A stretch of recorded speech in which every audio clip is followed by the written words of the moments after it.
NGO union 62ാമത് സംസ്ഥാന സമ്മേളനത്തിന് ഇന്ന് ആലപ്പുഴയിൽ തുടക്കം. 3 ദിവസങ്ങളിലായി നടക്കുന്ന സമ്മേളനം വൈകിട്ട് മുഖ്യമന്ത്രി പിണറായി വിജയൻ ഉദ്ഘാടനം ചെയ്യും. സമ്മേളനത്തോടനുബന്ധിച്ച് നടന്ന സെമിനാർ എം.വി. ഗോവിന്ദൻ മാസ്റ്റർ ഉദ്ഘാടനം ചെയ്യും. 3 ദിവസങ്ങളിലായി ആലപ്പുഴ നടക്കുന്ന സമ്മേളനത്തിൽ വിവിധ ജില്ലകളിൽ നിന്ന് 900-ലധികം പ്രതിനിധികൾ പങ്കെടുക്കും. സമ്മേളനത്തിനോടനുബന്ധിച്ച് ഇന്നലെ നടന്ന സെമിനാർ CPM സംസ്ഥാന സെക്രട്ടറി എം.വി. ഗോവിന്ദൻ മാസ്റ്റർ ഉദ്ഘാടനം ചെയ്തു. പ്രധാനമന്ത്രി നരേന്ദ്രമോദിക്കെതിരെ വിമർശനം ഉന്നയിച്ചു എന്ന പേരിലാണ് വേടനെതിരെ ഇപ്പോൾ കേസെടുത്തിരിക്കുന്നത്. ജനാധിപത്യ ഭരണം നിലനിൽക്കുന്ന രാജ്യത്ത് ആരെയും വിമർശിക്കാൻ ജനങ്ങൾക്ക് അധികാരമുണ്ട്. പ്രധാനമന്ത്രി നരേന്ദ്രമോദിയെ വിമർശിച്ചു എന്ന പേരിൽ വേടനെതിരെ കേസെടുത്താൽ നിരവധി കേസുകൾ ഇനിയും എടുക്കേണ്ടി വരുമെന്നും ഗോവിന്ദൻ മാസ്റ്റർ കൂട്ടിച്ചേർത്തു. റാപ്പ് എന്ന ഈ കലാരൂപം എങ്ങനെയാണ് പട്ടികജാതിക്കാരന് കിട്ടിയത് എന്നാണ് ഒരുത്തൻ്റെ ചോദ്യം.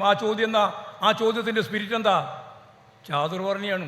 ഇപ്പോൾ വേടനെതിരായിട്ട് കേസ് കൊടുത്തിരിക്കുകയാണ്. പാലക്കാട് ഒരു BJP നേതാവിൻ്റെ ഭാര്യ. അത് നരേന്ദ്രമോദിയെ വിമർശിച്ചു എന്ന് പറഞ്ഞിട്ടാണ്. ആരാ പറഞ്ഞത് നരേന്ദ്രമോദിയെ വിമർശിക്കാൻ അവകാശമില്ല എന്ന് ജനാധിപത്യ സമൂഹത്തിൽ? വേടൻ മാത്രമല്ല, വേടൻ ചൂണ്ടിക്കാണിച്ചതുപോലെയുള്ള നിരവധിയായ വിമർശനങ്ങൾ ഇന്ത്യയിൽ അങ്ങോളം ഇങ്ങോളം ഭരണം നടത്തിക്കൊണ്ടിരിക്കുന്ന ഭരണാധികാരി വർഗത്തിൻ്റെ നേതൃത്വത്തിലുള്ള ഇന്ത്യൻ പ്രധാനമന്ത്രിക്ക് നേരെ ജനാധിപത്യ സമൂഹത്തിൻ്റെ ഭാഗമായി ആ വിമർശനങ്ങൾ ഉയരുക തന്നെ ചെയ്യും എത്ര കേസുണ്ടായാലും.